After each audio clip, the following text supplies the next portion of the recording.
हो गया। और मेरे साथ है यार, मतलब मेरे को इंट्रोडक्शन देने की जरूरत नहीं है, हितेश भाई। मतलब यार अमेजिंग। और प्रणव, प्रणव को तो देख देख के बोर हो गए होगे, मैं भी हो गया। मतलब कितना देखोगे यार इसको, है कितना देखोगे, हर वक्त इथेरियम इथेरियम इथेरियम। आया हमारे सामने साथ में BRC 20 का चैंपियन। तो हितेश भाई यार बहुत अच्छा लग रहा है, कैसा लग रहा है? भाई आपसे मिलके तो मुझे भी काफी मजा आ रहा है। प्रणव भाई से मिलके भी मजा आ गया। दोनों राजस्थानी भाई मिल गए आज। राजस्थानी भाई? हाँ, ये भी राजस्थान के हैं ना? हम भी राजस्थान के हैं। राजस्थान के हो? मतलब born and brought up in Indore, पर पहले से रूट रूट इज हाँ। काइंड अच्छा, ऑफ। रूट आपका वही है। लो यार कमाल हो गया ये तो। यहाँ पे भैया देखो, ये सब एक हो गए यार। एक्चुअली ना हम लोग यहाँ पे DYDX फाउंडेशन है, उसने हमें यहाँ पे इनवाइट किया सब लोगों को। यार अमेजिंग यार, मतलब पहले तो DYDX फाउंडेशन का रियली मैं धन्यवाद, थैंक यू कि सारे लोगों को इकट्ठा कर लिया। और यहाँ पे DYDX फाउंडेशन के जो CEO हैं चार्ल्स, उनसे मुलाकात हुई। अमेजिंग है। वो सारा पॉडकास्ट वगैरह तो बाद में आएगा, लेकिन अभी जो बात है वो ये है कि अभी दोनों की डिस्कशन हो रही थी ऐसे कि BRC 20 ERC 20 पे। तो मेरा हितेश भाई से ये कहना है, हितेश भाई आपका क्या मानना है यार, BRC 20 का थ्रेट है ERC 20 के लिए? ERC 20 के लिए तो I don't think any any kind of threat, but bitcoin की नेटवर्क के लिए थ्रेट हो सकता है। नेटवर्क के लिए? नेटवर्क के लिए, क्योंकि बिटकॉइन का जो नेटवर्क है वो टेक्निकली उतना ब्लॉक स्पेस का इशू जो पहले से चल रहा है, इतना कैपेबल नहीं है कि इस टाइप का जो आगे जाके इथेरियम की स्केल का इकोसिस्टम होस्ट कर पाए इन फ्यूचर। एंड ऑल्सो जो कोर डेवलपर है वो भी उस बात से एग्री करता है, राइट? सो अभी एक बंदे ने क्वेश्चन रेज किया है, it is very much possible कि बाकी जो 16 लोग में से और लोग हैं वो भी उसका साइड ले सकते हैं, right? But I think there would be a divide, there is a chance for that divide. But I at the same time I also believe कि miners are happy, because miners के case में they are making more money. Miners तो और उनकी तो चांदी हो रही है, चांदी हो रही है। ट्रांजेक्शन cloud फीस से। इतनी उन्होंने कमाई कि ब्लॉक रिवॉर्ड से ज्यादा ट्रांजेक्शन फीस से कमा रहे हैं। हाँ, सो मतलब मेरे को तो वैसा ही सिनेरियो लग रहा है कि अगर माइनर्स को इसमें ज्यादा मजा आ गया पैसा कमाने का स्कोप ज्यादा दिख गया। हाँ, so not all miners, but may be जैसे ETHW के साथ हुआ, कुछ माइनर्स ने टीम अप करके दे फोक द इथेरियम, बट उसपे ज्यादा सिग्निफिकेंट फोक नहीं हुआ, उसकी वैल्यू भी नहीं हुई। That's a different story. हाँ, बट यहाँ पे भी देयर इज अ चांस, और आपने भी मार्च में वो शेयर किया था कि ऐसा हो सकता हाँ, है। मुझे लग रहा था उस टाइम। सो मुझे भी लगता है ऐसा होने के चांसेस हो सकते हैं। हाँ, ऑर्डिनल्स वाला सीन फिर भी सही है, क्योंकि ऑर्डिनल्स में ब्लॉक स्पेस में इतनी जगह वो जाती नहीं है, और ऑर्डिनल्स का इकोसिस्टम इतना बड़ा नहीं है, NFT की कम्युनिटी इतनी बड़ी नहीं है, हाँ, इसलिए ऑर्डिनल्स आया तब इतना वो कंजेशन हमने देखा नहीं। हाँ, और यहाँ पे देखो एक चीज और है कि जो टाइमिंग थी ना, हाँ, ये जो टाइमिंग थी, मीम कॉइन का ऑलरेडी रन चल रहा था, और मीम कॉइन जो वहाँ पे BRC 20 पे लॉन्च है वो भी ये पेपे और मीमे और एस टाइप के लॉन्च है जो ऑलरेडी वहाँ पे अच्छा परफॉर्म कर रहे थे। हाँ, so people were trying to find this alternative, जिन्होंने मिस किया था कि वो मिस हो गया तो यहाँ पे हम ले लेते हैं, इसलिए वो रश काफी बड़ा आ गया मेरे हिसाब से। और या तो आपके हिसाब से थ्रेट नहीं है BRC 20 ERC 20 के लिए? ERC लेकिन 20 के लिए लेकिन threat यू नहीं आर इन फेवर, मतलब मैं फेवर भी नहीं कहूंगा, but you think that BRC 20 जो इनोवेशन है बिटकॉइन पे, बिटकॉइन के लिए अच्छी चीज है? बिटकॉइन के लिए is good for it? Bitcoin के लिए अच्छी चीज है, बट टेक्निकली कैपेबल नहीं। वैसे इथेरियम के लिए भी कई चीजें अच्छी हो सकती है, बट इथेरियम भी वैसे कैपेबल नहीं है, राइट? इथेरियम भी जो अभी देखा जाए सही मायने में जो डिफाई का नेटवर्क इथेरियम के ऊपर है, या फिर जो भी इकोसिस्टम बना हुआ है उस पे इथेरियम पे इशू इसलिए तो L2 के थ्रू स्केल कर रहे हैं, उनका रोल अप सेंट्रिक प्लान है, राइट? सो इथेरियम जिसका ब्लॉक साइज काफी बेटर है बिटकॉइन से, फिर भी वो इशू फेस कर रहा है इस स्टेज पे, राइट? सो तो बिटकॉइन का आप देखो कि वो कैसे कर पाएगा इतना बड़ा इकोसिस्टम पे। L2 के थ्रू हो सकता है, जैसे स्टेक्स पे वो मूव होता है तो मुझे कोई प्रॉब्लम नहीं, आई विल बी हैप्पी कि स्टेक्स के थ्रू वो बिटकॉइन स्केल कर रहा है। So that could be a good plan, L2 के थ्रू स्केल कर सकते हैं। Pranav, what is your take? अभी तक हमने we have not heard of your take on BRC 20, because अभी तक वेब3 की दुनिया में हम BRC 20 पे कर नहीं पाए। What is your take? काफी लोग कह रहे हैं BRC 20 is going to be the ethereum 20 killer. तुम्हारे तुम्हारी तो रातों की नींदें उड़ गई होंगी, तो कहीं रिजाइन विजाइन तो नहीं करते? BRC 20 के टोकन में तो नहीं आ गए? काशिफ भाई के ट्वीट देख रहा हूँ, देखूं तो लगेगा ऐसा कि करना चाहिए, पर जितना मेरे को लगता है, as far as what I can think, I would say कि बिटकॉइन को प्रोग्रामेबल बनाने की जो स्कीम थी, जो उनको बनाना चाहिए था, 2013 में ही उसकी डिबेट खत्म हो गई थी, जब जो अधिकतर लोग थे उन्होंने बोला कि this will be more money oriented, और अगर आपको प्रोग्रामेबिलिटी करनी है, ट्यूरिंग कंप्लीटनेस करनी है, तो आप खुद का एक चेन बना लो, and that gave birth to Ethereum. And I think at that point itself the chances of Bitcoin having NFT orientation or this Bitcoin oriented BRC orientation, token orientation would have collapsed। अगर हम देखें तो Bitcoin से Ethereum ने सीखा है, पर अभी जो हमें देखने को मिल रहा है वो ये है कि Ethereum की जो मीम टोकन है वो BRC पे जा रहे थे, which is not the core value of Bitcoin at all।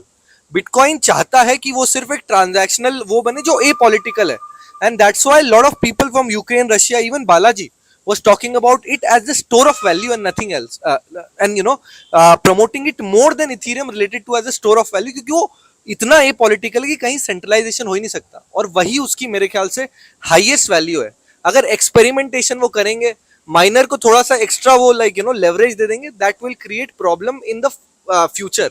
Layer 2 based on bitcoin will be a even more disaster related to, अगर उनको बीआरसी को लाना है और ऑर्डिनल्स को लाना है तो मेरे ख्याल से what bitcoin does up till now, उसी के जैसा उसको होना चाहिए। अगर हम इंडिया के कॉन्स्टिट्यूशन को रोज बदलेंगे तो फिर हमारा देश नहीं चल पाएगा। वैसे ही बिटकॉइन के कॉन्स्टिट्यूशन, जो बिटकॉइन का कोड है, उसको बदलना नहीं चाहिए, और उसके लिए बीआरसी जो अभी करंट कॉन्स्टिट्यूशन है उसमें वो नहीं चल सकता। And that's why I feel कि it is what is happening right now with bitcoin is very transitional and will get over, and जो उसकी कोर वैल्यू है वो बनी रहेगी, वो आगे बढ़ेगी। मेरे लिए बिटकॉइन का सबसे सिग्निफिकेंट इवेंट ना ऑर्डिनल्स था ना बीआरसी कभी होगा, वो हार्वनिंग ही है। क्या अमेजिंग बात है। अब मैं हितेश भाई और दोनों से मैं ये सवाल पूछना चाहूंगा कि अगर बिटकॉइन का फोर्क हो जाता है, सपोज करो कि आधी कम्युनिटी ये कहती है कि मुझे तो बिटकॉइन एज इट इज बिना BRC-20 और ऑर्डिनल्स के ही समझ में आता है, जो बिटकॉइन का जो लार्जर ऑब्जेक्टिव है वो मीट आउट होना चाहिए, ये मीम टोकन्स के लिए बिटकॉइन नहीं बना था, ये NFTs के लिए बिटकॉइन नहीं बना था, ये सब गार्बेज है, और मैं तो उस साइड हूँ। और एक साइड है जो कह रही है कि नहीं, मुझे ऑर्डिनल्स पसंद है, BRC-20 और ये बिटकॉइन के लिए अच्छा है, बिटकॉइन की ट्रांजेक्शन बढ़ेंगी, माइनर्स को इनकम होगी। अगर फोर्क होता है तो आप दोनों किसकी तरफ वोट करोगे? स्टार्ट। इसमें देखो दोनों चीजें हैं। एक तो ये है कि मीम कॉइन तो अभी स्टार्ट हुआ है, बट वहाँ पे डिफाई भी बनने की स्कोप है, वहाँ पे स्मार्ट कॉन्ट्रैक्ट की कैपेबिलिटी भी आ सकती है। टैप रूट के बाद सब चीजें पॉसिबल हुई है। सो अभी ये तो है कि इनोवेशन तो होगा, मैं इस बात से डिनाई नहीं कर रहा कि इनोवेशन नहीं होगा, बट कंजेशन उसी लेवल पे रहेगा और ट्रांजेक्शन फीस इसी लेवल पे रहेगी, वो कम नहीं होगी।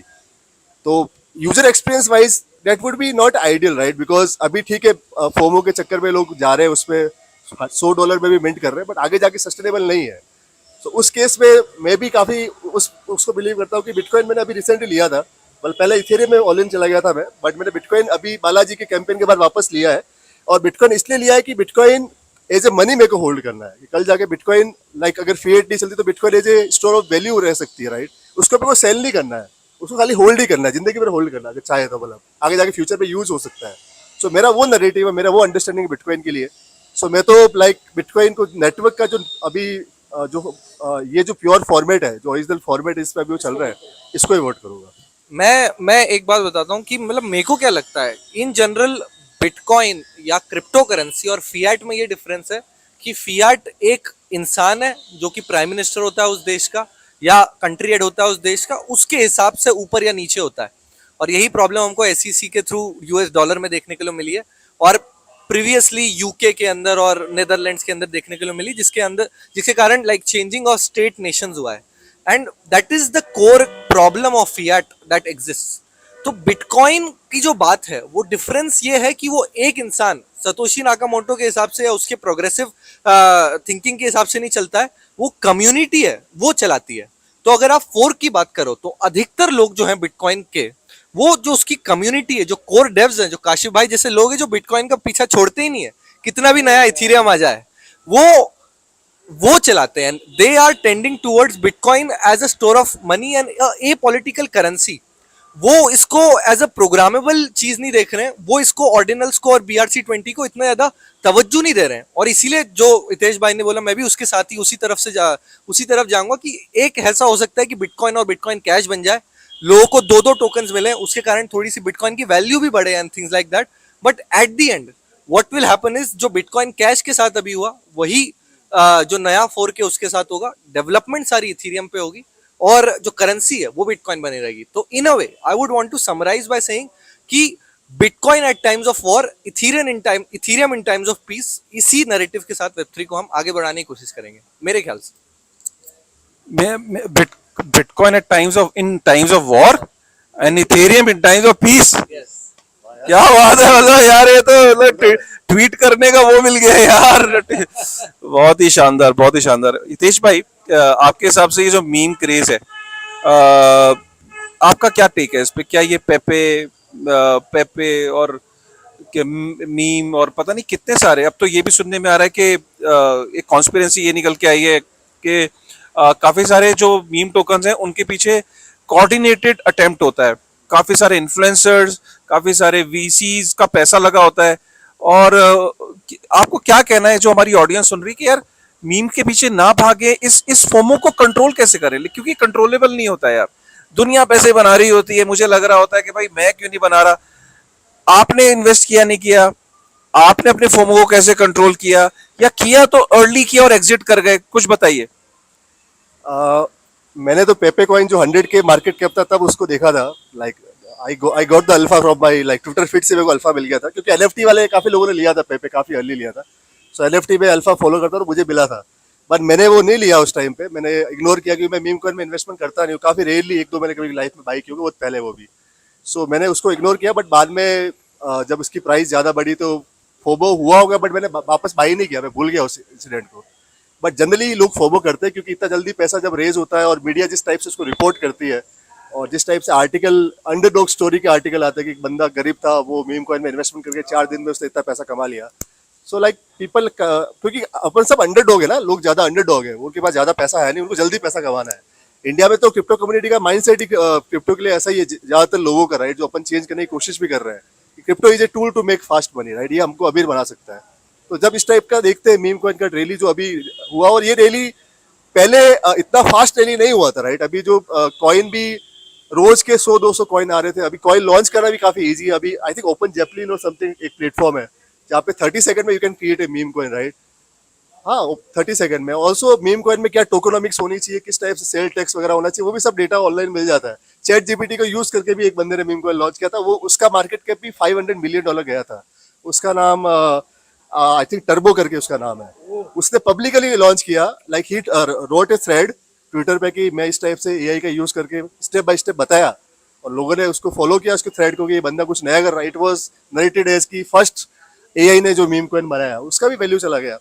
सो यहाँ पे इस all about, it's typical Ponzi scheme in my opinion, जहाँ पे अगर अर्ली आप एंटर हो गए तो आप पैसा कमा लोगे। जब आप अर्ली 500 बंदों में आ गए ना, और उसकी हाइप बन गई और 500 के कल जाके 5000 होल्डर हो गए, तो आप 20-30 गुना पैसा तो कमा लोगे।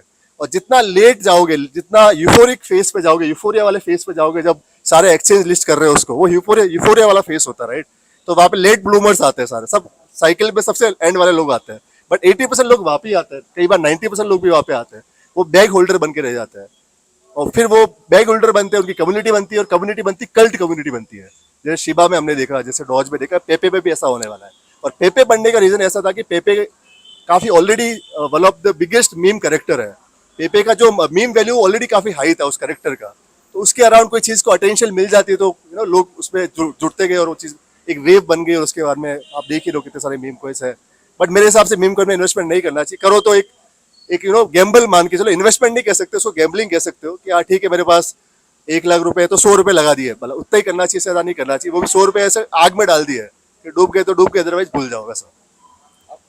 मैं तो लाइक काशिफ भाई की बात सुनता हूँ हमेशा वेब3 की दुनिया पे। तो जो हमने मंडे को डिस्कस किया था कि ये पेपे कॉइन आ रहा है, और ये देख लो यार तुम, मतलब हम आपस में कोई फाइनेंशियल एडवाइस नहीं देते हैं एक दूसरे को, ना ही किसी और को, पर एज अ एजुकेशन जो हमने बताया था वो ये बताया था कि हम एनालिटिकल थिंकिंग और एनालिटिकल डेटा के हिसाब से काम करते हैं।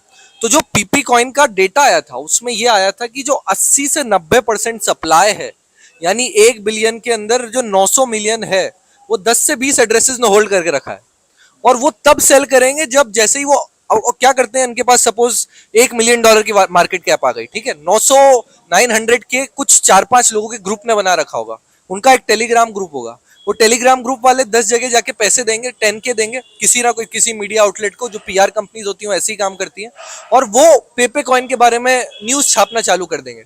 उससे आपको लगेगा कि आप वॉरेन बफेट हो, आपने जो कॉइन खरीदा वो एक्चुअली में बहुत बड़ी चीज है, it has a lot of fundamental value. And eight the and what happens is कि ये 4-5 जो लोगों का ग्रुप है, जैसे जैसे हाइप बढ़ती जाती है, वैसे वैसे वो अपनी जो बास्केट है मिलियंस ऑफ डॉलर्स की, उसको खाली करते जाते हैं, अपने इन्वेस्टमेंट को पहले वापस ले आते हैं, और फिर आखिरी में जो पैसे हैं वो आपके ऊपर डंप कर देते हैं।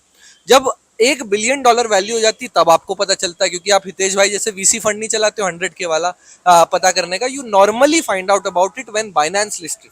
और आपको like because of less education आप एक्सचेंज से ही खरीदते हो.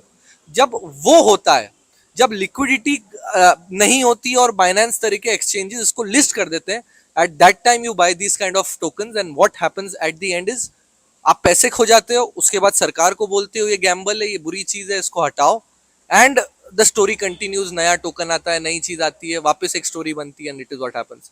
This is what has happened with all the meme coins. अगर आप 100K, मतलब ऐसा नहीं कि कोई भी मीम कॉइन पकड़ा और उसको 100K पे खरीद लिया. इट्स जस्ट लाइक आप गोवा के अंदर एक क्रूज में जा रहे हो, जहां पे आपने like you know you just put one number in the 30 numbers you choose and you get 1:30 value. ठीक है. जब मैंने नहीं खेला, पर जिसने भी खेला उसने मेरे को यही बताया. तो it is just like that. आपको ऐसे 30, 40, 50 बेट लोगे तब जाके 100K पे एक कोई पर्टिकुलर दाव लगेगा जिसको आप बढ़ा के बेच सकते हो. बट जैसे ही आपने उसको बड़े पे खरीदा ना, it is always you are been sold as a retail पे ही डंप होता है सब कुछ. And that's where crypto is a gamble. So it's not crypto और Web3 which is a gamble, it is just the meme coins and this kind of culture which is a Gamble.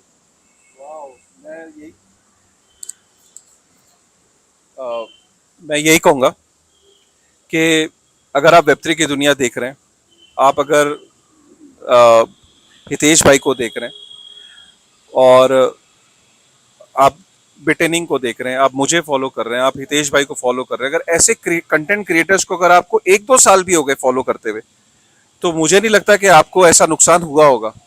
और अगर ऐसा नुकसान हुआ है, कोई बात नहीं, नुकसान क्रिप्टो के अंदर एक बहुत कॉमन चीज़ है. मैं यही कहूँगा कि अगर ऐसा नुकसान हुआ भी है तो आप कंटेंट जो देख रहे हो उसको चेंज करिए, अपने पर्सपेक्टिव को चेंज करिए, जो कंटेंट देख रहे हैं उसे चेंज करिए. ज़रूरत है आपको खुद भी इंट्रोस्पेक्ट करने की कि नुकसान हुआ क्यों. और आप ये देखेंगे कि जहाँ से आप सोर्स ऑफ इंफॉर्मेशन आपका अगर करेक्ट हो जाएगा तो आप जो है ज़िंदगी में नुकसान कम झेलेंगे. ऐसा नहीं कि नुकसान फिर भी नहीं होगा, नुकसान की गारंटी तो कुछ भी नहीं है, लेकिन नुकसान आपको कम होगा क्योंकि आपकी राइट एजुकेशन का होना बहुत ज़रूरी है.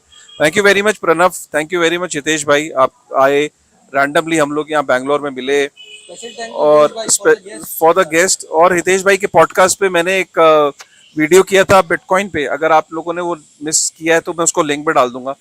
बहुत ही इंपॉर्टेंट वो वीडियो, वो मुझे लगता है भाई के साथ जल्दी करेंगे. मेरी लाइफ का सबसे इंजॉयबल वो पॉडकास्ट था. इनफैक्ट वो हितेश भाई के साथ जो किया था, पता नहीं उस दिन कुछ हितेश भाई और मैं कुछ अलग ही जोन में थे, डिफरेंट मूड में थे. वो हर बार ऐसे पॉडकास्ट नहीं होता है, बाय द वे, हर दिन ऐसा मूड नहीं होता है. और प्रणव के बारे में तो क्या बोलूं, आजकल ये बिजी व्यक्ति हैं, मिल नहीं रहे आजकल, आ नहीं रहे लाइव. सर ज्यादा बिजी है. ठीक है, चलो तो जल्दी से फिर Web3 की दुनिया में मिलते हैं. और हितेश भाई का और प्रणव भाई का पॉडकास्ट जरूर जल्दी देखने को मिलेगा, है ना. चलो, with this thought, thank you very much यार.